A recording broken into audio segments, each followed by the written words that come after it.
पे राजस्थान के मेवात की हकीकत दिखाते हैं। जब हमने उस छोटी सी बच्ची की कहानी देखी थी तो मेरा रोया रोया खड़ा हो गया था। ऐसा लग रहा था कि कैसे कोई इतनी दरिंदगी कर सकता था। दिमाग घूम गया था, दिमाग ने काम करना बंद कर दिया था। लेकिन कुछ लोगों की बेशर्मी ऐसी है कि वो उसको कुलदीप सेंगर से कंपेयर करते हैं। कुलदीप सेंगर ने बलात्कार किया था, वो बलात्कारी है, वो अभी जेल में है। लेकिन हम अभी बात कर रहे हैं अलवर मेवात की हकीकत की। कुछ अलवर जैसी हकीकत राजस्थान के भरतपुर जिले की भी है। यहां भी हिंदू होना उतना ही बड़ा जुर्म है।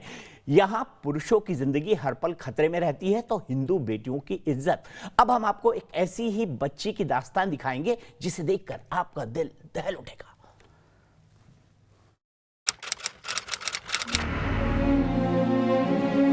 कभी मन करता आत्महत्या कर लूं या फिर गांव छोड़कर चले जाएं यहाँ से।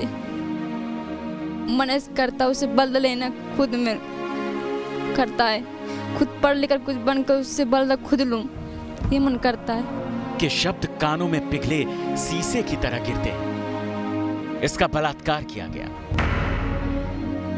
वजह सिर्फ इतनी थी कि एक गलती से एक हिंदू परिवार में पैदा हो गई। भरतपुर के फकरपुर गांव की रहने वाली ये बच्ची जानती थी कि घर से बाहर निकलना खतरनाक है।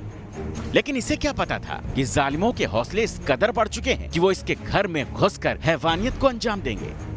सुबह करीब 5 बजे आए थे तो उसने घर में घुसाए 3 लोग, आबिद, रोबिन, मुबीन।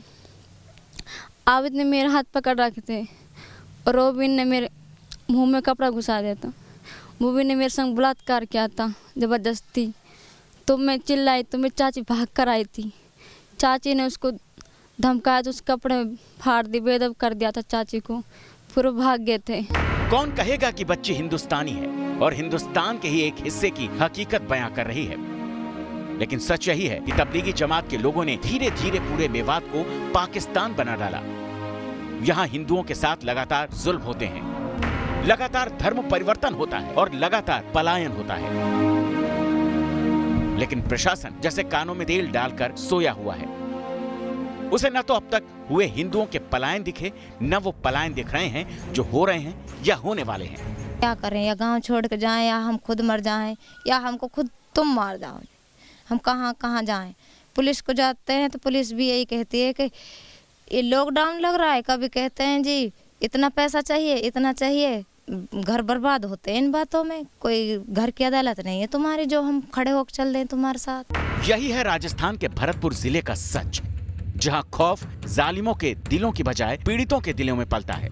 दरअसल अलवर और भरतपुर में हिंदू अब ये मान चुके हैं कि उनको सुनने वाला कोई नहीं और वो बलात्कार और कत्ल जैसे गुनाहों को अपनी किस्मत मान चुके हैं। 25/11/2019 को मेरी भतीजी धौली अपनी माता और वो दोनों सो रही थी घर में। माता फ्रेश होने चली गई सुबह 5 बजे।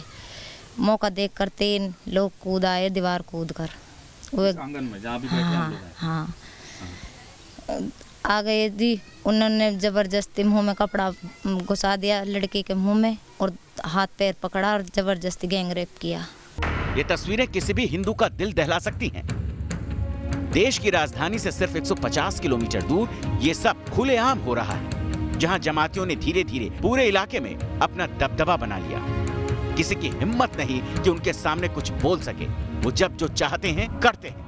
हिंदुओं की ये बेबसी देख जहन में बस एक ही सवाल उठता है, आखिर ये कैसा हिंदुस्तान? Team news nation.